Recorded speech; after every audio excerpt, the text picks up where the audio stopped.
శ్రీమాత్రే నమః. శ్రీమాతృకకు సుస్వాగతం. ఇది అమ్మవారి గురించి మనం మాట్లాడుకునే పవిత్ర వేదిక. మీరు మళ్ళీ నా మాటలు వినాలనుకోవటం, ఈ వేదికకి రావటం ఎంతో ఆనందంగా ఉంది. సదా కృతజ్ఞురాలిని. ఈ ప్రయాణంలో నేను మీ తోటి ప్రయాణికురాలిని.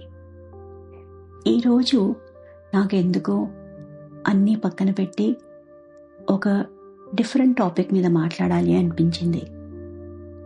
అది మనలాంటి వాళ్ళందరూ వెళ్ళిన దారి, ఆ దారిలో వచ్చే అడ్డంకులు, ఆ అడ్డంకుల్ని ఎలా మనం ఎదుర్కోగలుగుతాము అని ఆలోచిస్తుండగా అనుకున్నాను, ఈ ఒక్కసారి మనం మాట్లాడితే ఎవరో ఒకళ్ళకి వాళ్ళు కనెక్ట్ అవుతారు, వాళ్ళు రెజొనేట్ అవుతారు. సో వాళ్ళు ఒంటరిగా ఉన్నారు అనుకోరు అనే భావంతో ఈ చిన్ని సాహసం చేస్తున్నాను. ఈరోజు ముఖ్య ఉద్దేశం ఏంటంటే,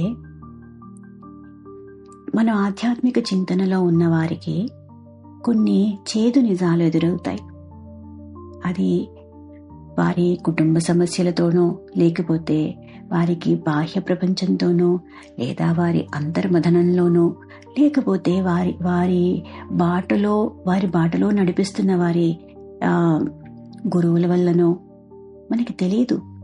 ఎన్నెన్నో అడ్డంకుల రూపంలో వాళ్ళకి పరీక్షలు ఎదురవుతూ ఉంటాయి. ఆ పరీక్షలన్నీ వాళ్ళకి ఆటంకాలు కావు, చిన్ని మెట్లు. ఆ మెట్లు ఎక్కుతూ ఒక్కసారి వెనక్కి తిరిగి చూస్తే అబ్బా, ఇన్ని మెట్లు ఎక్కామా అని అనిపిస్తుంది. ఆ ధైర్యం చెప్పటానికే నేను ఈ ఎపిసోడ్ చేస్తున్నాను. ఈ పాటికి నాకు అనిపించింది ఏంటంటే, ఈ ఛానల్కి వచ్చి ఈ వేదికలో వస్తున్న మాటలు వినడానికి వచ్చేవాళ్ళు అందరూ కొద్దిపాటి సీరియస్ సాధకులే అనిపిస్తోంది. ఎందుకంటే నేను ఇంతవరకు ఇది చేస్తే ఇది వస్తుంది, ఇది చేస్తే ఇది వస్తుంది, ఇది చేద్దాము అని ఏ రోజు చెప్పలేదు, చెప్పను కూడా. ఎందుకంటే అది నా గోల్ కాదు. సత్యం ఏంటో మనం కనుక్కుందాం పదండి అనే ఒక ధ్యేయంతో నేను మొదలుపెట్టింది. ఈ సత్యాన్ని తెలుసుకోవాలనుకునే వాళ్ళు చాలా మంది ఉన్నారు, ఎంతో కృషి చేస్తున్నారు. ఆ కృషి చేయడంలో వాళ్ళకి కొన్నిసార్లు ఎందుకో తెలియని ఒంటరితనం వస్తుంది. కొన్నిసార్లు అది చాలా చాలా సామాన్యం. కానీ ఆ ఒంటరితనంలో ఒక్కొక్కసారి నిస్సహాయత కూడా వస్తుంది. ఆ నిస్సహాయతని వారు ఒక్కరే బాధపడాల్సిన అవసరం లేదు. ఆ బాధని పంచుకోవచ్చు. ఆ బాధ మీరొక్కరే కాదు, ఉన్నారు చాలా మంది అని మనం మాట్లాడుకోగలుగుతున్నాము. ఆ మాట్లాడుకునే వేదిక మనకి ఆన్లైన్ ఛానల్ ద్వారా ఈ వేదిక దొరికింది. కాబట్టి ఎందుకో చాలా హ్యాపీగా ఉంది నాకు ఇవాళ. ఎప్పుడైనా మీలో ఎవరికైనా అనిపించిందా, ఏంటో తెలియదు, సంకెళ్ళు వేసేసినట్టు ఈ శరీరం ఒక్కటే కాదు, మనకి సంసారం అనే బంధం, ఈ లోపల ఉన్న అంతర్మథనం ఏంటి అంటే ఆత్మ ఎందుకో సంకెళ్లతో బంధించేసినట్టు ఎప్పుడు తెలుసుకుంటానో, ఈ జన్మ వచ్చింది, ఈ జన్మ తర్వాత మళ్ళీ ఏ జన్మ వస్తుందో, నేను ఏం తెలుసుకోవాలి, ఎలా తెలుసుకోవాలి, తెలుసుకోవడానికి నాకు అవెన్యూ దొరికింది, కానీ అది నాకు కరెక్ట్గా లేదెందుకు, నాకు కావాల్సినట్టుగా కస్టమైజ్డ్గా లేదెందుకు, ఇలా ఎన్నెన్నో ఆలోచనలతోటి మదన పడుతున్నా ఆధ్యాత్మిక చింతన ఉన్న వాళ్ళని మనం చాలా మందిని చూస్తూ ఉంటాము. అది చాలా అద్భుతమైన బిట్టర్ స్వీట్ బాధ అంటాం చూడండి, అది అలాంటిది. అంటే బాధగా ఉంటుంది, కానీ అది సత్యానికి దారి తీసే బాధ. అది చాలా మంచిది. ఎందుకంటే అది ఆఖరికి చక్కటి తీపి వస్తువు అయిన నిత్య ఆనందాన్ని ఇస్తుంది. ఆ నిత్య ఆనందం తెలుసుకోవాలి అంటే ఈ చిన్ని కష్టాలు తప్పవు కదా. మరి ఒకరోజు ఒకరు చెప్పారు చాలా మంచి నిర్వచనం, కష్టం అంటే ఏంటి అని. ఒకసారి ఒక తల్లి ఎవరికో కష్టం వస్తే, తీరని కష్టం వచ్చింది. పాపం ఆ తల్లి అనింది, భగవంతుడా ఎన్ని కష్టాలు తీరవా అంటే వారన్నారు, అమ్మ మీరు కష్టం అంటున్నారు, కష్టం అంటే దారి తెన్ను ఎంత ఏ మదన పడినా దారి తెన్ను లేకుండా ఒక రిజల్ట్ లేకుండా ఉన్నది కష్టము. కానీ కష్టపడి మనము ఇబ్బంది పడినా ఒకసారి ఏదైనా ఫలితం వచ్చిందంటే అది కష్టం కాదు తల్లి అని చెప్పారు. నాకు అది చాలా మనసుకు హత్తుకుంది. కాబట్టి నేను కష్టమని మాట్లాడినప్పుడల్లా నేను ఆ తల్లి వాడిన కష్టం అని కాదు, అది ఇబ్బంది అని అనుకోండి. నేను ఈ ఫ్లో ఆఫ్ స్పీచ్లో అలా కష్టం అని వచ్చేస్తుంది, మనకందరికి అలవాటైన ఈజీ మాట అదే కదా. అందుకని నేను ట్రై చేస్తాను ఎంత తక్కువ అయితే అంత తక్కువ వాడటానికి ఆ పదాన్ని. సరే, మళ్ళీ టాపిక్ వద్దాం. ఏంటంటే ఇవాళ మనం ఏం మాట్లాడుకుంటున్నాము, ఈ భవబంధాల్లో ఉన్న శరీరం ఒకటే కాదు, ఈ భవబంధాల్లో ఉన్న ఆత్మ కూడా చాలాసార్లు కొట్టుమిట్టాడుతుంటుంది. ఎప్పుడు స్వామి, తల్లి, ఎప్పుడు నేను బయటపడేది, ఎప్పుడు నేను తెలుసుకునేది, ఎప్పుడు నేను ఆనందాన్ని పొందేది అని. అలా ఉన్నప్పుడు ఎంతో హ్యాపీగా ఉంటుంది. నిజంగా చూడాలి అంటే అది చాలా మంచి బాధ. అది ఉండాలి, అందరికీ ఉండాలి. అంతే తప్పితే నేను ఇది చేస్తే నేను రిచ్ అవుతానా, ఇది చేస్తే ఉద్యోగం వస్తుందా, ఇది చేస్తే మా పిల్లలకి పెళ్ళవుతుందా, ఇది చేస్తే వాళ్ళకి పిల్లలు పుడతారా, ఇది చేస్తే వాళ్ళకి కాలేజ్ వస్తుందా, కాలేజీల్లో వస్తాయా, ఇలా అనుకున్నంతసేపు మనం అక్కడే ఆగిపోతూ ఉంటాము. దయచేసి అక్కడి నుంచి మెల్లిగా మన వాళ్ళ కోసం కోరుకోవటం తప్పు లేదు, కానీ అక్కడే ఆగిపోకండి అని నా వినయంగా నేను విన్నవించుకుంటున్నాను. ఎందుకంటే ఇంత మంచి జీవితం, ఇంత మంచి ఆలోచనలు, ఇంత మంచి సంకల్పము అనేది మళ్ళీ మళ్ళీ వస్తుందా చెప్పండి. అందుకని ఈరోజు మనం అలా బాధపడుతున్న అలాంటి ఆధ్యాత్మిక చింతనలో ఉన్న వారి గురించి మనం మాట్లాడుకుందాం. బాగుంది, బాధపడుతున్నారు, కరెక్టే. కానీ దీంట్లో కూడా కాస్త తేడా ఉందండో. ఈ సమాజంలో ఎలా చూస్తారో బాధపడుతున్న ఆధ్యాత్మిక చింతన ఉన్న వాళ్ళలో కూడా. ఎందుకు నేను ఇదేదో ఆడవారి సంఘానికి అధ్యక్షురాలుగా మాట్లాడట్లేదు, నాకు ఎవరి మీద వివక్షత లేదు, ఇటు వీళ్ళని లేదు వాళ్ళని లేదు, నేను సత్యం గురించే మాట్లాడతామని నా ఉద్దేశం. కానీ ఒక పురుషుడు ఉన్నాడండి, ఆయనకి 10 ఏళ్ల వయసులోనో 15 ఏళ్ల వయసులోనో ఆయనకి ఏదో ఆధ్యాత్మిక పిలుపులాగా వచ్చింది, ఎందుకో స్పందించాలనిపించింది. ఆయనకి ఇంకా ఇల్లు లేదు, సంసారం లేదు, తల్లి లేదు, తండ్రి లేడు, చదువు లేదు, వదిలేసి వెళ్ళిపోతాడు ఎక్కడికి, హిమాలయాలకి వెళ్ళిపోయి చక్కగా అనను వాళ్ళు కష్టపడతారు.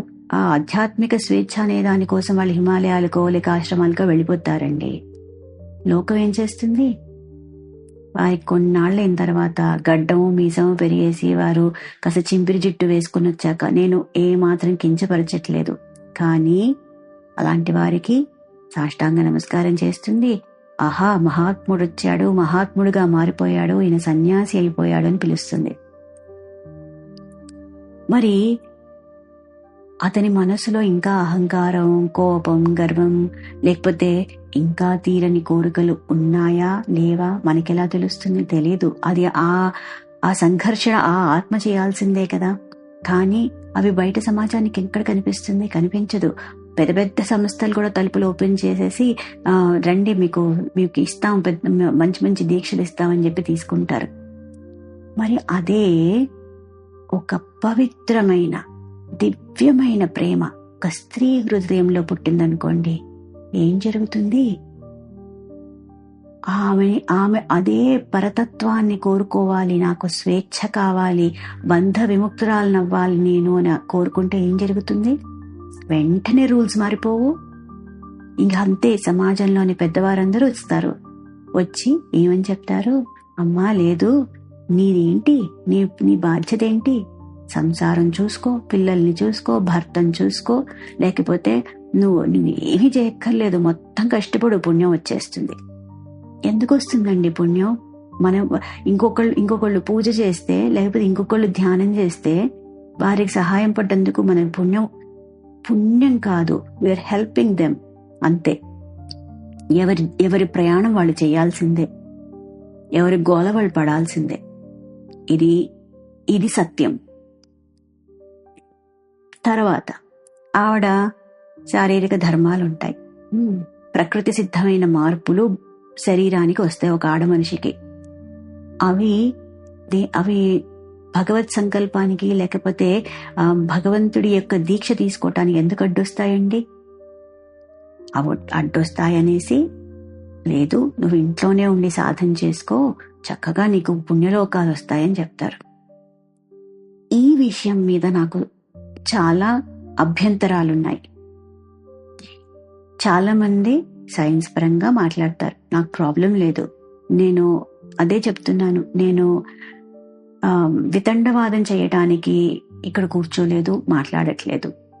అలానే ఎవరైనా వచ్చి వితండవాదం చేయడానికి వస్తున్నారు, వింటున్నారు అంటే క్షమించండి, ఈ వేదిక మీకు కాదు. ఇది కేవలం హక్కుల గురించి మాట్లాడేది మటుకు కాదు. నేను ఉద్యమాన్ని మటుకు ప్రకటించట్లేదు. నేను ఒక సత్యాన్ని పట్టుకోవటానికి స్త్రీ పురుష లింగ భేదం లేదు అని చెప్తున్నాను అంతే. స్త్రీకి హక్కు లేదు అని చెప్పటం వారు ఎంత సత్యం అనుకుంటున్నారో, ఒక అహంకారం తప్పని, అహంకారం వీడని, కోరికలు వీడని, ఇంకా జవసత్వాల మీద బాగా కాంక్ష ఉన్న పురుషుడికి కూడా అంతే హక్కు లేదు. అవి ఇస్తేనే, దీక్ష ఇస్తేనే కదా వాళ్ళు బాగుపడతారు అని చెప్పినప్పుడు ఆడవారికి కూడా అదే దీక్షనివ్వాలి. ఎందుకంటే మానసిక రోగం చాలా ఎక్కువ అండి. శారీరక రుగ్మతల కన్నా మానసిక రోగం ఇంకా పెద్దది. మీకు ఇప్పుడు అర్థమయ్యే ఉంటుంది నేనేం చెప్తున్నాను. సరే, మనము బాగుంది, ప్రాబ్లం గురించి మనం మాట్లాడుకున్నాం. కానీ అది మన ఒక్కళ్ళకే వర్తిస్తుందా? కాదు. ఈ లోకంలో ఉండే అవహేళనను, విమర్శలను ఎలా ఎదుర్కోవాలో అర్థం చేసుకోవడానికి మనం ఒక 2 ఎగ్జాంపుల్స్ తీసుకుందాం. వాళ్ళ చరిత్రలో ఇద్దరు ఒక గొప్ప సాధకులు. ఒకరు నాకు చాలా ఇష్టమైన మీరాబాయి, ఇంకొకరు నాకు చాలా స్ఫూర్తిదాయకమైన ప్రహ్లాదుడు. వారిద్దరికీ భగవత్ సంకల్పం, భగవంతుడి మీద ప్రేమ, అవ్యాజమైన ప్రేమ, భక్తి, జ్ఞానం ఎంతలాగా ఉన్నాయి అంటే వారు సమాజాన్ని ఎదుర్కొన్నారు ఆ రోజుల్లో. మీరాబాయి చూడండి, ఆమెకు పెద్ద రాజ కుటుంబంలో పుట్టింది. అందరూ అంటుంటారు ఏంటంటే spirituality is always Born with some kind of pain అని. అన్నిసార్లు అది కరెక్ట్ కాదు, చాలా సార్లు కరెక్టే అది, కానీ అన్నిసార్లు కాదు. ఆ తల్లి ఒక రాజకుటుంబంలో పుట్టింది, ఒక రాజకుమారుడికి ఇచ్చి పెళ్లి చేశారు. అంటే తిండికి బట్టకు లోటు లేదు. కానీ ఆమె మనసు ఎప్పుడూ ఆ శ్రీకృష్ణుడి మీదే ఉంది. ఆ శ్రీకృష్ణుడిని చూసుకోవటానికి ఆయనకు అన్నం పెట్టును, ఆయనకు స్నానం పోయాను, ఆయనకి బట్టలేను, ఆయనకి నైవేద్యం పెట్టును, ఆయన చూసుకోను. అలా తనకి ఎన్ని సుఖాలున్నా కూడా తన మనసు మటుకు కాంక్షించేది ఆ నిత్య సత్యాన్ని మటుకే. అది ఆమెకి అలా అంకితం అయిపోయింది ఆయనకి. అది ఆమె కావాలని ఎంచుకుందా? అది ఆమె ప్రమేయం లేదు. ఆ ఆత్మ చైతన్యానికి అది భగవంతుడిచ్చిన గ్రేస్ అంటాం. అది ఆ గ్రేస్ ఆవిడకి. And she is an embodiment of భక్తి. మరి దానికి లోకం ఎలా స్పందించిందండి? ఆమె సొంత కుటుంబమే, చుట్టుపక్కల వాతావరణం, సమాజం ఆమెను ఎంతో ఎగతాళి చేశాయి.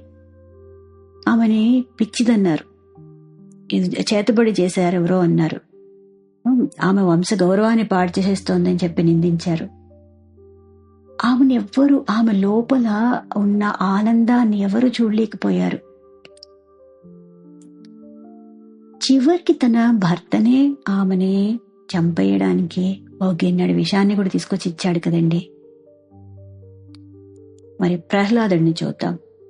ప్రహ్లాదుడు పసిపిల్లవాడు, హిరణ్యకశిపుడికి పుత్రుడు. ఎందుకని ఆయన హిరణ్యకశిపుడు కొడుకుని చంపాలనుకున్నాడు? ఎందుకంటే ఆయన ఏమన్నాడు? భగవంతుడు లేదని నేనే భగవంతుణ్ణి అన్నాడు. కానీ ప్రహ్లాదుడికి ఎన్లైటన్మెంట్ అంటే ఆ పరమాత్మ అంటే ఏంటి అనే సత్యం అర్థమైపోయింది. ఎప్పుడు తల్లి కడుపులో ఉన్నప్పుడే అర్థమైంది. మరి అతను తన తండ్రిని హేళన చేశాడా? చెయ్యలేదు. అగౌరవపరిచాడా? చేయలేదు. సత్యాన్ని చెప్తూ వచ్చాడు. గౌరవంగా తండ్రి తండ్రి ఇది తెలుసుకో అని సత్యాన్ని చెప్తూనే వచ్చాడు. కానీ తండ్రి ఏం చేశాడు? నా మాట వినవా, నువ్వు నన్ను పూజించవా అన్నాడు. అంటే ఎప్పుడైతే నన్ను నేను అనే అహంకారం వచ్చిందో ఆ అహంకారానికి అంత చిన్న పిల్లవాడు, సత్యాన్ని తెలుసుకుని చిన్న పిల్లవాడు అన్నాడు, నేను నీకు తల వంచి వగ్గను, ఆ సత్యానికే నేను తల వంచుతాను అని గౌరవంగా చెప్తూ వచ్చాడు. మనము సత్యాన్ని తెలుసుకున్నంత మాత్రాన మనమేమి నిర్లక్ష్యంగా మాట్లాడక్కర్లేదు ఎవరిని. మనకి ఎంత తెలుస్తూ ఉంటే అంత మనము వినమ్రతతో ఉంటాం. అది మనకి ప్రహ్లాదుడు చాలా చూపించాడు ఆయన. సో మనకు కూడాను మనం ఏదన్నా తెలుసుకున్నామో ఆర్ మనకేదన్నా తెలిసినంత మాత్రాన నాకు తెలిసింది అని పక్క వాళ్ళని అవహేళన చెయ్యొద్దు. విద్యా సంస్థలు చాలా నేర్పిస్తుంటాయి ఈ రోజుల్లో. పరావిద్య కూడా మనకి సర్టిఫికేట్ కోర్స్ అయిపోయింది, లెవెల్స్ అయిపోయింది, మాడ్యూల్స్ అయిపోయింది కదా. సో అలా చేసేవారిని కూడా మనం ఏమనొద్దు. ఎందుకంటే చాలా మంది దానితోటి చాలా సాధిస్తున్నారు, సంతోషపడుతున్నారు. అది వారి సంతోషానికి అది మంచి అవెన్యూయే కదా. మనం అలాని ఎవరిని ఏమనొద్దు. అందరినీ గౌరవిద్దాం. Worship your own. Chinna Jeeyar Swamiji వారి దాంట్లో ఒక కోట్ ఉంటుందండి, అది నేను ఎప్పుడు పెట్టుకుంటూ ఉంటాను. Worship your own, respect all. నీదేదో నువ్వు పూజించు, అందరినీ గౌరవించు. నీకు వేరే వారితో సంబంధం లేదు, వారు ఏం చెప్తున్నారో సంబంధం లేదు. అబద్ధం చెప్పి మభ్యపట్టి అబద్ధం చెప్తున్నారా, సత్యం ఇది అని చెప్పేంత ధైర్యము ఉండాలి. గౌరవంగా చెప్పాలి. అది మనకి ప్రహ్లాదుడు నేర్పించాడు. అది సరే, చరిత్రలోంచి బయటకు వద్దామండి. అది చరిత్ర అని కొట్టిపారేయకుండా, మర్చిపోకుండా వారిని ఎప్పుడూ మన దిక్సూచి, ఎప్పుడు వాళ్ళు మనకి ఎగ్జాంపుల్స్, నార్త్ స్టార్ వాళ్లే మనకి. వాళ్ళని ఎప్పుడు గుర్తుపెట్టుకుంటూ ఉండాలి మనకి ఏదైనా ఆటపోట్లు ఎదురైనప్పుడు. అసలు ఈ సమాజంలో మనల్ని ఎందుకు విమర్శలు వస్తుంటాయి? ఆర్ మీ ఇన్నర్ సర్కిల్ నుంచే ఎందుకు వస్తుంటాయి విమర్శలు? ఏదైనా చేస్తుంటే ఎందుకు అంటే అది కేవలం అది వారి లోపలున్న భయం అంతే. మీరేదో పైకి దిగిపోతున్నారని, వారికి ఏదో తక్కువ చేసేస్తున్నారనో, లేకపోతే వదిలేసి వెళ్ళిపోతుందా. మాట్లాడితే ఆడవాళ్ళు మొదలు పెట్టారంటే ఏంటి సన్యాసంలో కలిసిపోతావా ఏంటి అని అడుగుతారు కదా ఫస్ట్ క్వశ్చన్. పూజ చేసినంత మాత్రాన సన్యాసంకి వెళ్ళేంత ఈజీ కాదండి. ఎప్పుడైతే ఒక ఆత్మ భగవంతుడితో డైరెక్ట్ గా కనెక్ట్ అవుతుందో ఇంకా అది స్వతంత్రంగా మారిపోతుంది. ఆ కనెక్షన్, ఆ క్లిక్ అది అయిన వారికే తెలుస్తుంది. ఇంకా వాళ్ళకి సమాజం నుంచి కానీ, వేరే వారి నుంచి కానీ, ఇన్నర్ సర్కిల్ నుంచి కానీ, అవుటర్ సర్కిల్ నుంచి కానీ ఎలాంటి అప్రూవల్స్ ఆర్ వ్యాలిడేషన్స్ అవసరం లేదు. వాళ్ళకి భయం కూడా ఉండదండి. ఇంకా ఎప్పుడైతే మనలో భయం పోతోందో that is a sign that we are getting free. ఆ సంపూర్ణమైన స్వేచ్ఛ ఎవరికి? చూసేవారికి చాలా భయపెడుతుంది.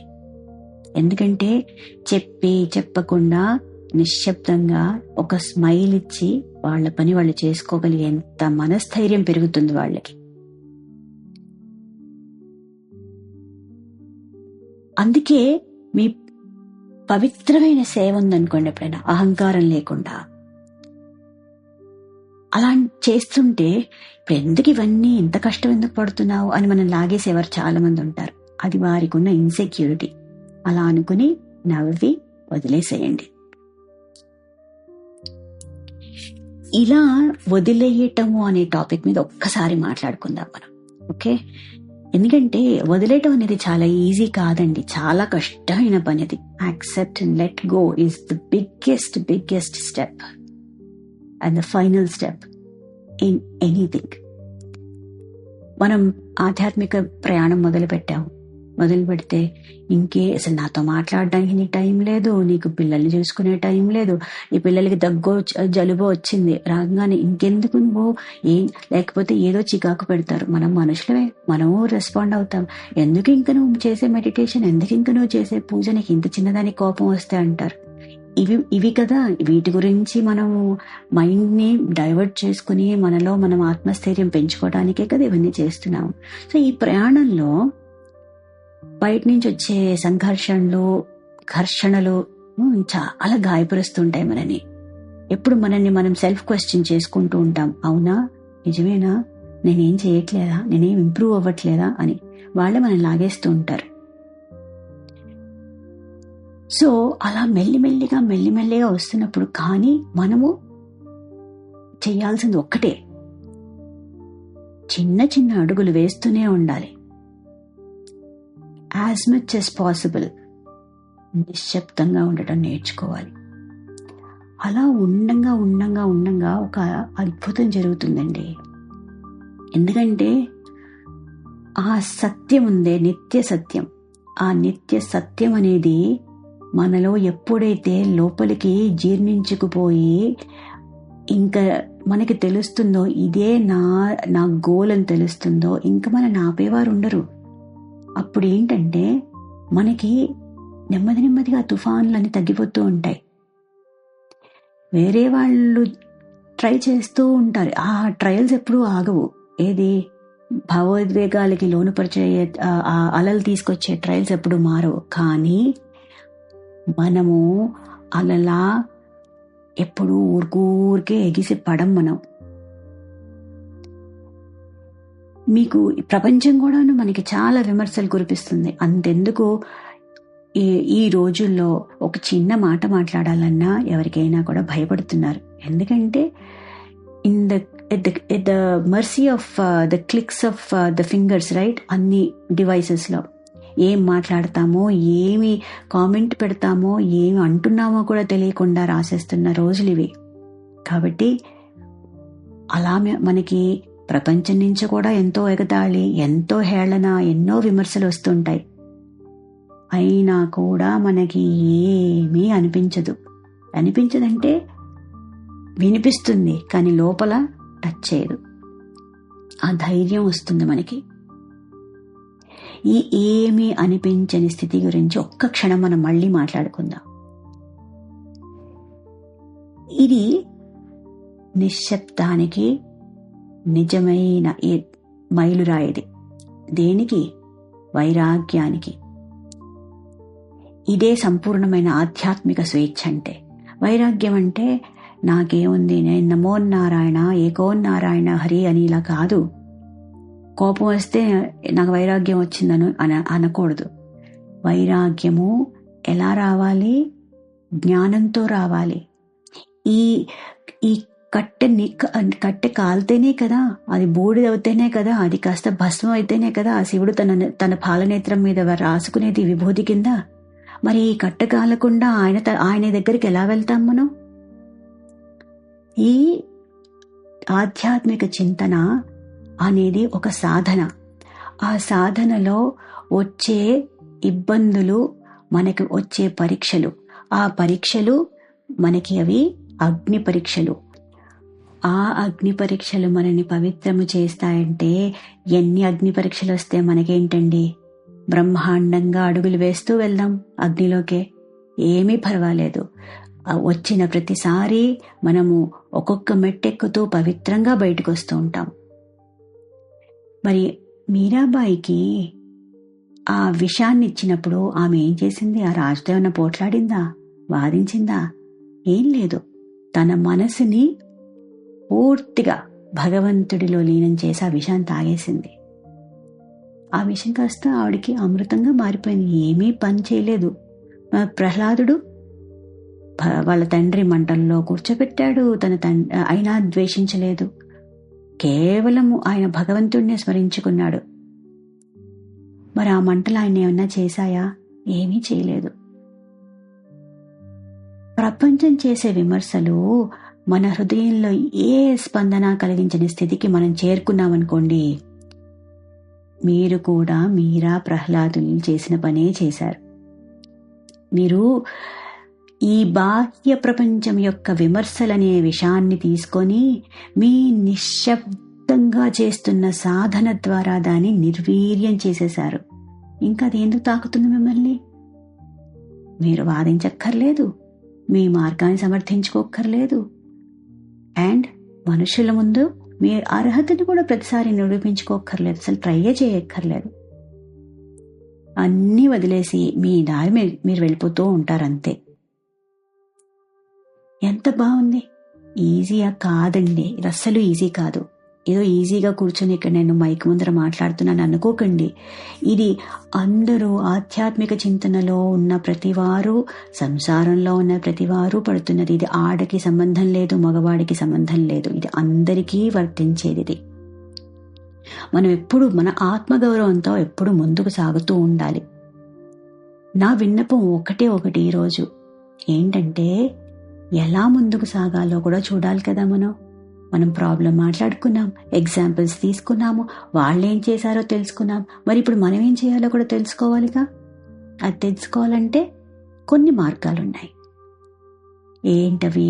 ఇందాక మనం మాట్లాడుకున్నామే, వ్యాలిడేషన్స్ ఆపేసుకోవాలి. మనం ఒకళ్ళకి ఎక్స్ప్లెనేషన్స్ ఇవ్వక్కర్లేదు, వాళ్ళేదో తప్పుగా అర్థం చేసుకుంటారా మనని అనుకోక్కర్లేదు. మనం ఏమైనా తప్పు చేస్తున్నాం అనుకోండి, వారు సరిదిద్దుతుంటే తప్పకుండా మనం నేర్చుకోవాలి. పెద్దవారు, విద్వత్తున్నవారు, సాధన చేసిన వారు, ఉపాసకులు, మనవాళ్ళు, మన పెద్దవారు ఎవరున్నా గౌరవంతో మనం నేర్చుకోవాలి. విమర్శలు కానీ లేకపోతే కఠినమైన నిబంధనలు వచ్చాయనుకోండి, మౌనం అనే ఒక బ్లాంకెట్ని మనం కప్పేసుకోవాలి. ఇది ఎవ్వరికి ఎక్స్ప్లెయిన్ చేయక్కర్లేదండి.